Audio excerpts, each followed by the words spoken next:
तो hello student, कैसे हैं आप लोग। हम लोग जो है कि आज क्लास 10 फिजिक्स यानी जो है कि साइंस को पढ़ना है, भौतिक विज्ञान। तो अध्याय नंबर 10 यानी लेसन जो है 10 है और उस 10वें लेसन का जो नाम है प्रकाश का परावर्तन तथा अपवर्तन नाम है। तो सबसे पहले प्रकाश का परावर्तन तथा अपवर्तन के बारे में इसमें हम लोग को पढ़ना है, यानी जो क्लास 10th है साइंस यूपी बोर्ड एनसीईआरटी, तो इसको हम लोगों को क्या करना है, पढ़ना है। तो सबसे पहले हम सीखेंगे कि प्रकाश क्या होता है, प्रकाश के बारे में जानेंगे प्रकाश क्या होता है। तो आइए चलते हैं, प्रकाश क्या होता है उसके बारे में सीखेंगे। तो हम इस तरह से एक क्वेश्चन बन सकता है कि अगर हम प्रकाश का परावर्तन तथा अपवर्तन पढ़ रहे हैं तो प्रकाश क्या है, यानी प्रकाश किसे कहते हैं। तो सिंपल एक डेफिनेशन बता सकते हैं कि प्रकाश वह ऊर्जा है, कह सकते हैं यहाँ पे कि प्रकाश वह ऊर्जा है वह ऊर्जा है जो वस्तुओं को देखने में हमारी मदद करती है। यानी हम डेफिनेशन सिंपल बता सकते हैं कि प्रकाश वह ऊर्जा है, यानी बता सकते हैं कि प्रकाश वह ऊर्जा है जो वस्तुओं को देखने में हमारी क्या करती है, मदद करती है। यानी प्रकाश किसे कहेंगे, तो सिंपल हम बता सकते हैं इसको। तो ये डेफिनेशन हो गया। फिर उसके बाद या अगला जैसे पूछ लिया जाएगा कि प्रकाश की चाल कितनी, तो उसको भी याद रखिएगा। जो प्रकाश की चाल होती है 3 × 10⁸ मीटर प्रति सेकेंड, यानी मात्रक किसका भूलना नहीं है, यानी मात्रक याद रखिएगा। प्रकाश की चाल कितनी होती है, तो बता सकते हैं प्रकाश की चाल। तो प्रकाश की चाल जो होती है 3 × 10⁸ मीटर प्रति सेकेंड होता है। कितना होता है, 3 × 10⁸ मीटर प्रति सेकेंड होता है। फिर उसके बाद जो है कि प्रकाश गमन कैसे, मतलब जैसे बता सकते हैं कि प्रकाश की चाल किस में होती है। तो प्रकाश सबसे पहले तो याद रखना कि निर्वात में, फिर उसके बाद निर्वात के बाद गैस में, गैस के बाद तरल पदार्थ यानी लिक्विड में, फिर उसके बाद सबसे कम, यानी हम इस तरह से लिख सकते हैं कि प्रकाश की चाल, जो प्रकाश की चाल होती है तो इसको हम कह सकते हैं कि सब निर्वात में होती है। किस में होती है, निर्वात में। यानी सबसे बेहतरीन अच्छे ढंग से अगर प्रकाश की चाल पूछा जाए तो सबसे अच्छे तरह से किस में होगा, निर्वात में। निर्वात के बाद किस में चलती है प्रकाश, गैस में। किस में चलती है, प्रकाश की चाल गैस में होती है। फिर उसके बाद तरल में, यानी जो तरल पदार्थ होते हैं लिक्विड, तरल पदार्थ में होती है। फिर उसके बाद किस में होती है, जो है कि ठोस में, यानी ठोस में इसका क्या होता है, चाल होता है। यानी फर्स्ट नंबर पे याद रखेंगे, दूसरा नंबर पे गैस में, तीसरे नंबर पे तरल में, फिर उसके बाद चौथे नंबर पे ठोस में। तो ये प्रकाश की चाल है। यानी प्रकाश की चाल कैसे कैसे होती है इसको बाद में समझेंगे। निर्वात यानी जिसे हम कह सकते हैं कि जहाँ पर हवा भी न हो। तो इस बात को नोट कर लेंगे यहाँ पे कि जहाँ पर, निर्वात का मतलब यही होता है जहाँ हवा भी न हो।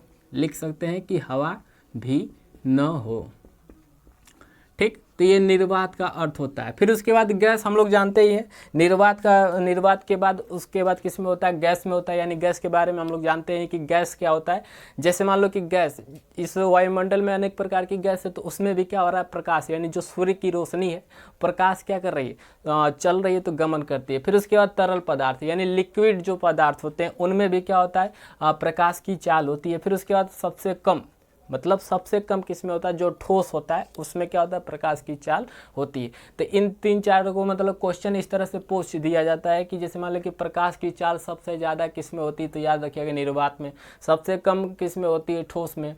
ऑप्शन में अगर निर्वात नहीं देगा तो गैस पे लगाएंगे। तो इस तरह से ऑप्शनली क्वेश्चन पूछ दिया जाता है। और प्रकाश की चाल कितना होता है, तो इस बात को याद रखिएगा कि 3 × 10⁸ कितना होता है, 8 मीटर प्रति सेकेंड होता है। अब जो है कि प्रकाश जो है कि यहाँ पे देखेंगे कि प्रकाश मान लो कि कैसे गमन करती है, तो इस तरह से देखेंगे। तो ये जो है कि मान लीजिए कि सूर्य की रोशनी है ये यहाँ पे। अब हम किसी वस्तु को यहाँ पे क्या पढ़े हैं डिफिनीशन, डिफिनीशन पढ़े हैं कि प्रकाश वह ऊर्जा है जो वस्तुओं को देखने में हमारी क्या करती है, मदद करती है। तो हम क्या डायरेक्ट किसी वस्तु को देख लेते हैं? नहीं देखते हैं। कैसे देखते हैं कि यानी कोई प्रकाश की किरण चलती है और चलने के बाद किसी वस्तु पे क्या होती है, किसी वस्तु पे जाती है, अब वहाँ से टकरा के हमारी आँखों तक आती है, हमारी इन आँखों तक आती है, तब जाके किसी वस्तु को देखते हैं। मान लीजिए कि हमने कोई यहाँ पे इस तरह से ट्री बना हुआ है, ठीक, तो इस ट्री को हम क्या करते हैं, अपने आप देख लेंगे उसी तरह से।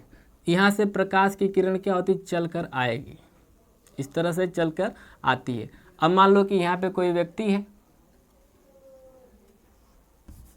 मान लीजिए कि ये कोई व्यक्ति है यहाँ पे देखने वाला, तो प्रकाश की चाल यहाँ से चल के आएगी और उस वस्तु पे क्या होती है, टकराती है। लिखा गया कि प्रकाश वह ऊर्जा जो वस्तुओं को देखने में हमारी मदद करती है। फिर उसके बाद यहाँ से टकराने के बाद ये क्या होती है, हमारी आंखों तक इस तरह से क्या होती है, टकरा के जाती है। यानी यहाँ पे कौन सी प्रक्रिया होती है, परावर्तन की प्रक्रिया होती है। तो यही होता है प्रकाश। अब लोग हमारा जो है कि अगला जो टॉपिक है यानी बुक से एनसीईआरटी, तो ये इसके बारे में हल्का फुल्का बता दिया गया। फिर उसके बाद जो है कि हम लोग को मुख्य रूप से पढ़ना है कि प्रकाश का परावर्तन।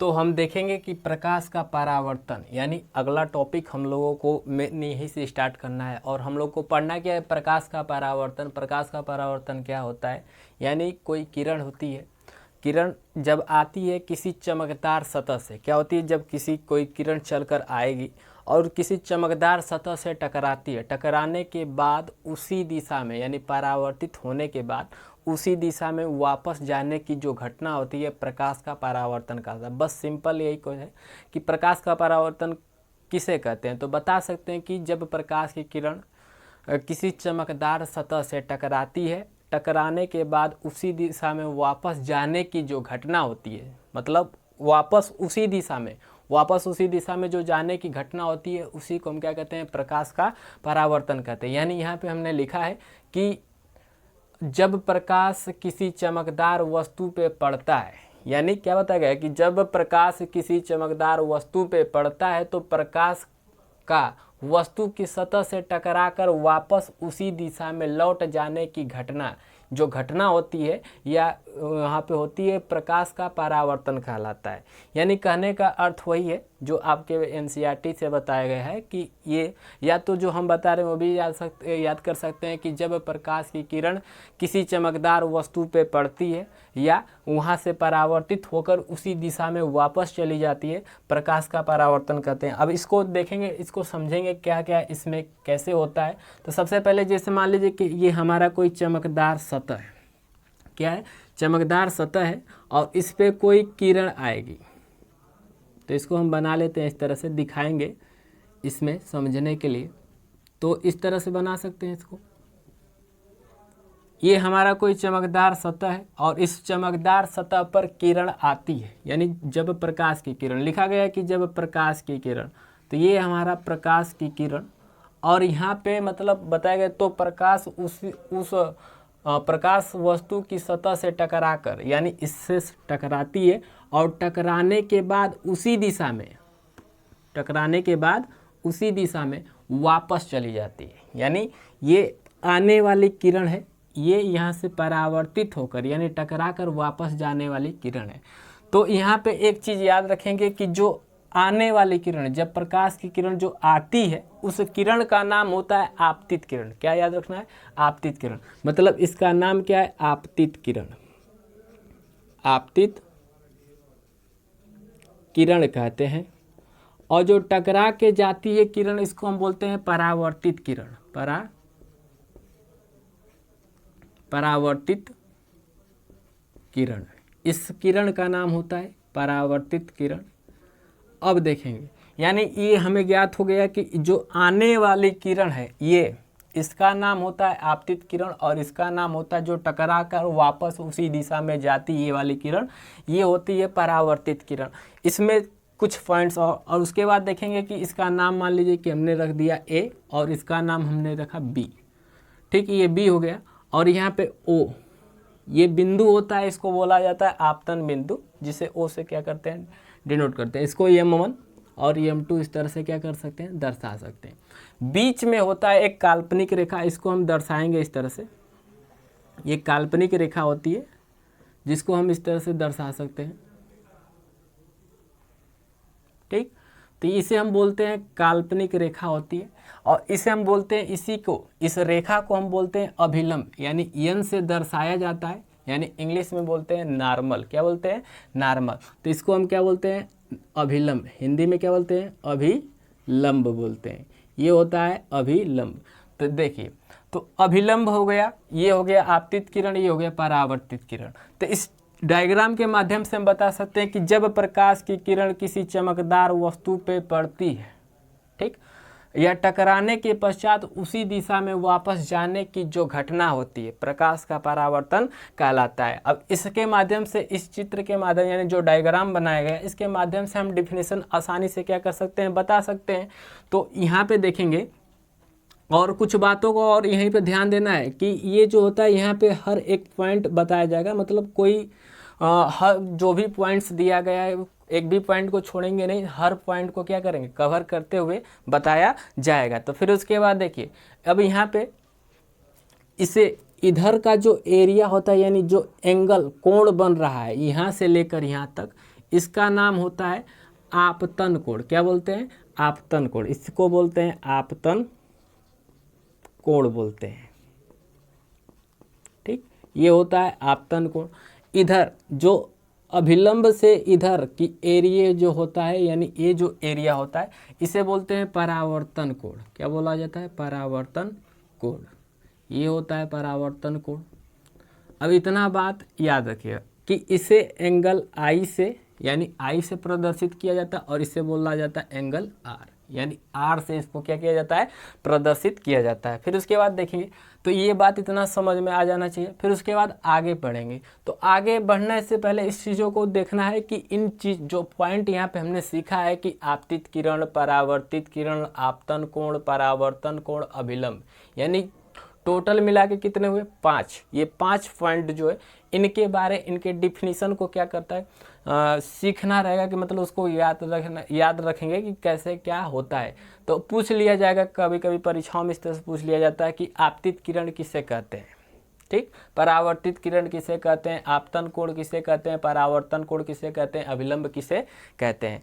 तो इसमें आपतित किरण है, तो आपतित किरण में बता सकते हैं कि चमकदार सतह पर गिरने वाली किरण, जो चमकदार सतह है उस पर गिरने वाली किरण आपतित किरण कहलाती है। ठीक, परावर्तित किरण क्या हो जाएगा? इसको हम आसान इस तरह से बता सकते हैं कि परावर्तन के पश्चात, यानी परावर्तन के पश्चात उसी दिशा में वापस जाने वाली जो किरण होती है, परावर्तित किरण कहलाती है। फिर उसके बाद आपतन कोण क्या होता है? तो हम आपतन कोण के बारे में बता सकते हैं कि आपतित किरण तथा अभिलंब के बीच बना कोण, जो आपतित किरण इधर, आपतित कोण और आपतित किरण और अभिलंब के बीच जो बना कोण, उसको ही हम क्या बोलते हैं? आपतन कोण कहते हैं, और इसको एंगल आई से प्रदर्शित किया जाता है। परावर्तन कोण किसे कहेंगे? तो बता सकते हैं कि परावर्तित किरण तथा अभिलंब के बीच बने कोण, मतलब इन दोनों के जो बीच बना कोण है, परावर्तित किरण और अभिलंब के बीच, यहीं से लेकर यहाँ तक, इन दोनों के बीच जो बना कोण है, यही क्या कहलाता है? परावर्तन कोण कहलाता है, जिससे हम क्या करते हैं? आर से प्रदर्शित करते हैं। फिर उसके बाद लास्ट आता है हमारा अभिलंब। अभिलंब किसे कहेंगे? तो अभिलंब के बारे में ये बता सकते हैं कि अभिलंब क्या होता है। तो अभिलंब कह सकते हैं कि ये ऐसी काल्पनिक रेखा होती है। कैसी रेखा होती है? यह काल्पनिक रेखा होती है जो सीधा होती है, और सतह से, ये जो सतह है, सतह से 90 डिग्री क्या कोण बनाती है, यानी दोनों तरफ, इधर भी 90 अंश और इधर भी क्या करती है? 90 अंश बनाती है। तो इसका डेफिनेशन हम क्या करते हैं? यहाँ पे लिख देते हैं। तो यहाँ पे हम देखेंगे कि इनके डेफिनेशन को हमने क्या किया है? लिख दिया है। ठीक, तो वही बात जो हमने बताया है कि आपतित किरण किसे कहते हैं। तो आपतित किरण होता क्या है कि यानी परावर्तित सतह पर गिरने वाली किरण।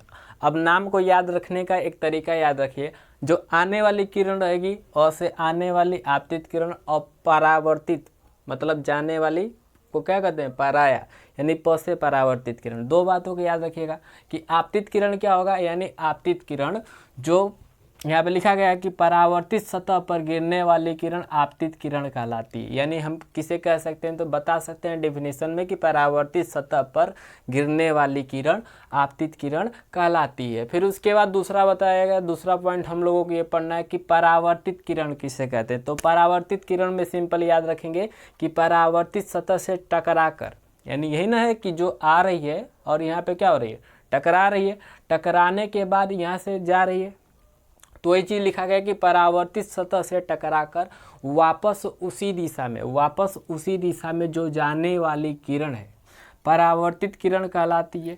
फिर उसके बाद तीसरे पॉइंट यानी तीसरा नंबर हम लोग को ये पढ़ना था कि अभिलंब किसे कहते हैं। तो अभिलंब एक ऐसी काल्पनिक रेखा है, अभिलंब एक ऐसी काल्पनिक रेखा है जो परावर्तित सतह, ये हमारा क्या है, परावर्तित सतह है, M1 M2, ये क्या है, परावर्तित सतह है, परावर्तित सतह पर स्थित, यानी इस पे क्या होती है, स्थित होती है, और ये काल्पनिक होती है। वास्तव में देखेंगे तो वहाँ पे होता नहीं है, यानी ये काल्पनिक होती है। इसे हम क्या कहते हैं, मानते हैं, सपोज करते हैं, काल्पनिक रेखा लिखा गया इस बात को यहाँ पे कि ऐसी काल्पनिक होती है। और इस बात में ऐसा मतलब लिखिएगा कि एक ऐसी काल्पनिक सीधा रेखा है, यहाँ पे लिख लेंगे कि सीधा रेखा। ये कौन सी रेखा होती है, एकदम सीधा होती है। कैसी होती है, सीधा रेखा जो परावर्तित सतह पर स्थित होती है, इस परावर्तित सतह पर स्थित होती है और जहाँ पे 90 डिग्री के कोण पर मिलती है। यानी यहाँ से देखेंगे जहाँ पे स्थित होती है तो 90 अंश इधर भी बनता है और 90 अंश इधर भी हमारा क्या होता है,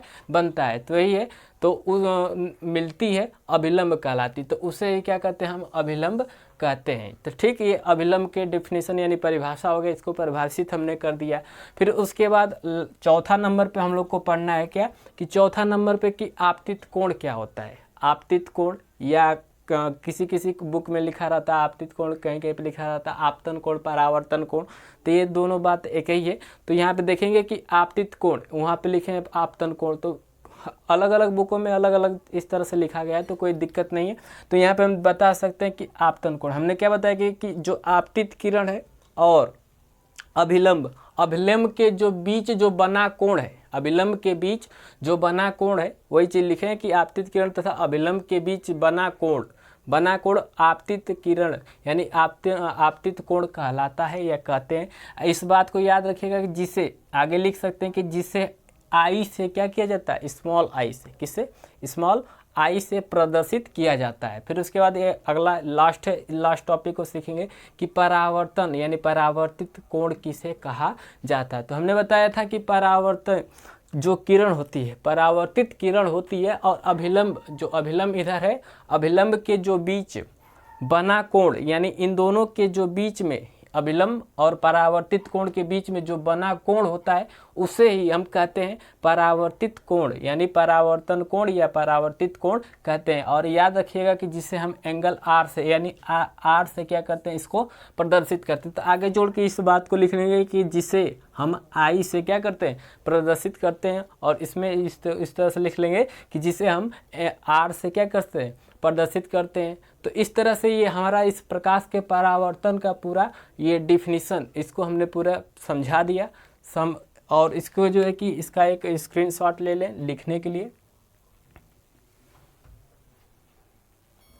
तो अगला टॉपिक हम लोग को पढ़ना है कि प्रकाश का परावर्तन हो गया, ठीक। फिर उसके बाद हम लोग को पढ़ने के परावर्तन के नियम।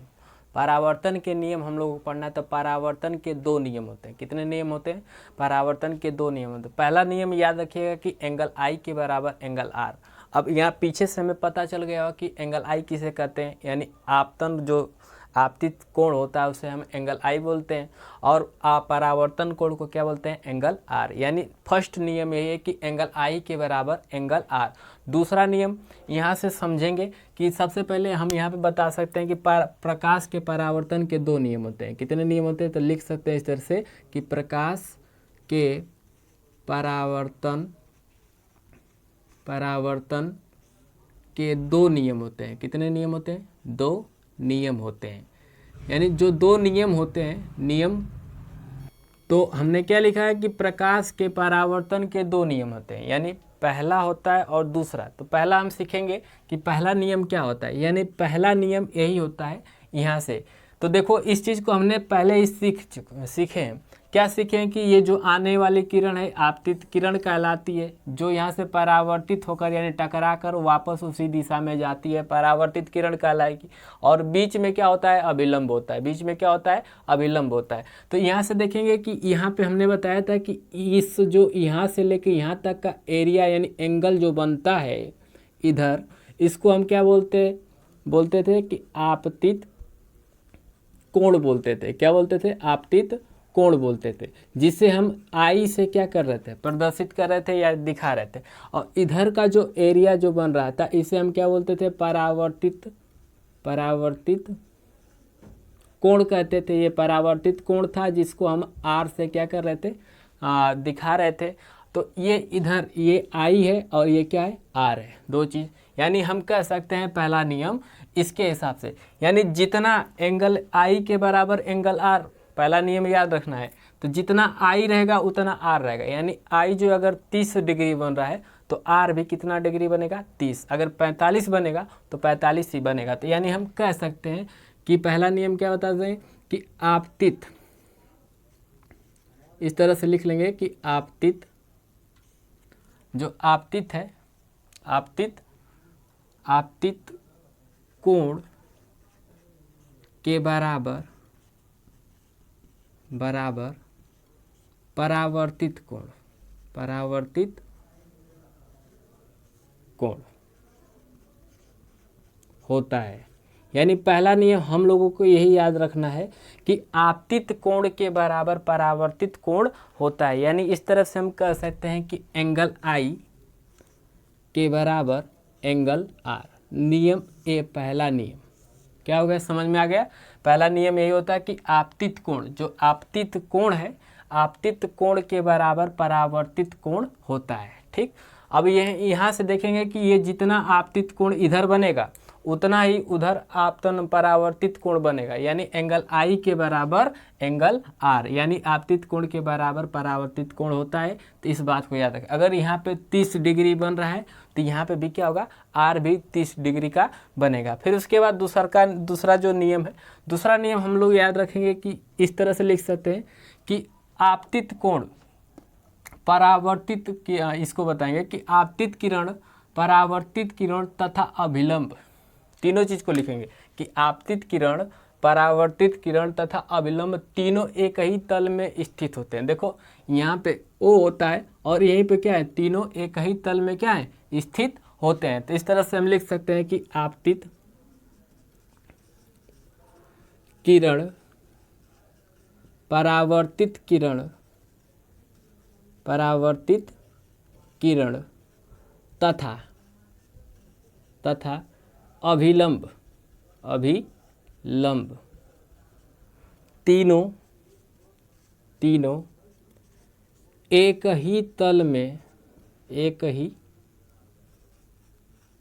एक ही तल में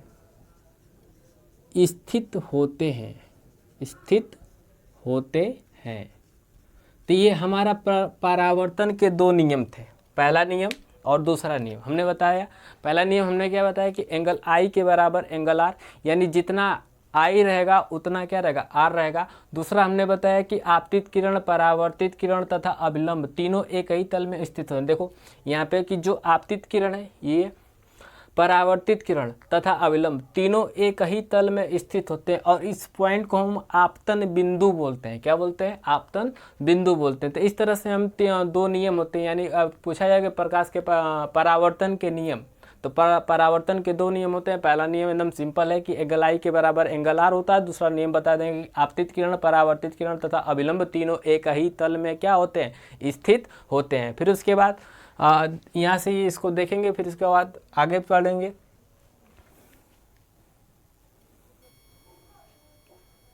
तो अगला पॉइंट हम लोगों को पढ़ना है, यानी परावर्तन के प्रकार। जो अगला टॉपिक है इसमें हम लोग को पढ़ना है कि परावर्तन के प्रकार। यानी परावर्तन कितने प्रकार के होते हैं, तो दो प्रकार से होते हैं। कितने प्रकार से होते हैं, दो प्रकार से। एक पहला याद रखिएगा कि नियमित परावर्तन और दूसरा होता है अनियमित परावर्तन। तो इन दोनों के बारे में सीखेंगे। तो दो परावर्तन के प्रकार कितने प्रकार के होंगे, तो याद रखिएगा कि दो प्रकार से होते हैं। पहला हमने क्या बताया, नियमित, क्या होता है, नियमित परावर्तन, और दूसरा हमने क्या बताया, अनियमित परावर्तन। क्या बताया, अनियमित परावर्तन, अनियमित परावर्तन। तो परावर्तन दो प्रकार से होते हैं। कितने प्रकार से होंगे, दो प्रकार से। यानी पहला नियमित परावर्तन होगा और दूसरा क्या होगा, अनियमित परावर्तन होगा। यानी नियमित परावर्तन में क्या बता सकते हैं, तो बताएंगे कि यह जैसे ही आते हैं, यानी जैसे मान लीजिए कि हम फिगर बना के समझेंगे कि जैसे मान लीजिए कि ये इस तरह से है, कोई चिकना सतह है यानी चमकदार, और साधारण सा इस तरह से कोई सतह है, और इस पर क्या होगा, कोई किरण आ रही है, इस तरह से आई और टकरा के ऐसे चली जाती है। यानी ये जो आने वाली किरण है इस तरह से जाना है, यानी आपतित किरण, परावर्तित किरण। इस तरह से कोई किरण आई और इस तरह से चली गई, यहाँ से कोई किरण इस तरह से आया और इस तरह से क्या हुआ, चला गया। यानी ये नियमित परावर्तन हो रहा है। क्या हो रहा है, नियमित परावर्तन हो रहा है। यानी कह सकते हैं इसको कि इस तरह से कोई आया, टकरा के जिस दिशा से आती है उसी दिशा में वापस चला गया, तो ये नियमित होगा। यानी कह सकते हैं ये जैसे ही आते हैं और वैसे उसी तरह से या उसी तरह से लौट जाते हैं, या क्या होते हैं, लौट जाते हैं या चले जाते हैं। ये वैसे हम क्या कहते हैं, नियमित परावर्तन कहते हैं। अनियमित का मतलब जैसे ही आते हैं लेकिन उसी अलग दिशा में जाते हैं। क्या होते हैं, ये अलग दिशा में। जैसे मान लीजिए कि इनका इस तरह से स्ट्रक्चर यानी डायग्राम इस तरह से बना दीजिए, तो ये इस तरह से कोई है, तो यहाँ पे क्या होगा, अनियमित परावर्तन होगा। जैसे मान लीजिए कि यहाँ पे कोई प्रकाश की किरण चल के आएगी, तो यहाँ पे टकरा रही तो कुछ अलग इस तरह से बनेगा। यहाँ पे क्या हुआ, यहाँ पे जाएगी तो कुछ इधर जाएगी, मतलब यहाँ पे कोई फिक्स नहीं है। ये क्या हो रहा है, यहाँ पे अनियमित हो रहा है। क्या हो रहा है, अनियमित। अब मान लीजिए कोई किरण यहाँ पे टकराई तो इधर ऐसे चली गई, तो ये अनियमित परावर्तन। तो इनका हम डिफिनीशन लिख देते हैं यहाँ पे। तो यहाँ पे हमने डिफिनीशन के बारे में बता दिया कि डिफिनीशन क्या होता है। यानी हमने पहले पढ़ा था कि परावर्तन, तो परावर्तन दो प्रकार से होते हैं। कितने प्रकार से होते हैं, दो प्रकार से। यानी पहला बताया गया कि नियमित परावर्तन और दूसरा बताया गया है कि अनियमित परावर्तन। तो नियमित परावर्तन में हमने बताए थे कि जब प्रकाश की किरण सतह से टकराती है, यानी किसी चिकने सतह से, कैसा सतह होगा, चिकना सतह होगा, यानी प्लेन। कैसा सतह होना चाहिए, प्लेन सतह होना चाहिए। और जब प्लेन सतह से टकराती है, ठीक, टकरा कर एक निश्चित दिशा में हो जाती है या चली जाती है, इस बात को लिख सकते हैं इस तरह से, टकरा कर एक निश्चित दिशा में हो जाती है या चली जाती है, वैसे जो उस तरह से होता है यानी नियमित परावर्तन कहलाता है। यानी इसका डिफिनेशन सेम इसी तरह से बता सकते हैं कि जब प्रकाश की किरण सतह से टकरा कर एक निश्चित दिशा में जाती है, नियमित परावर्तन कहलाता है। तो नियमित परावर्तन मतलब ये जो इसका यहाँ पे सतह होगा, यानी चमकदार सतह, जो क्या होगा, एक प्लेन होगा। कैसा होगा, प्लेन होगा।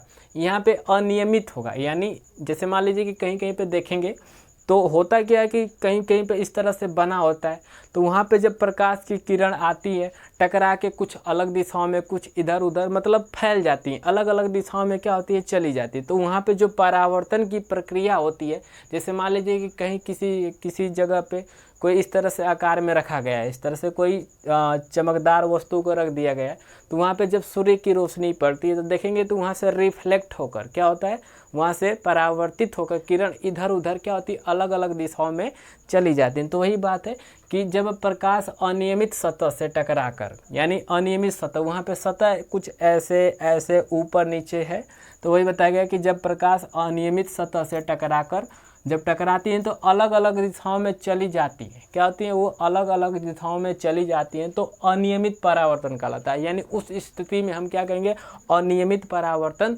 कहेंगे। तो ये हो गया नियमित परावर्तन और अनियमित परावर्तन। तो इनका डिफिनीशन और जो है कि इस तरह से लिख सकते हैं, लिखने के बाद इसको हम दर्शा सकते हैं। अगर इस फिगर को समझेंगे तो फिगर से माध्यम से आसानी से हम क्या कर सकते हैं, इनका जो डिफिनीशन है लिख सकते हैं। तो इस फिगर को बनाना ज़रूरी है, यानी इसको हम बना के इस तरह से लिख सकते हैं। तो ये हो गया नियमित और अनियमित। तो फिर उसके बाद जो है कि इस तरह से अगला जो है कि आगे जो है कि अगला अगले वीडियो में हम पढ़ाएंगे इसके आगे जो भी टॉपिक हैं उनके बारे में पढ़ा जाएगा, यानी हर एक टॉपिक को हम क्या क्लियर करते चलेंगे जो कि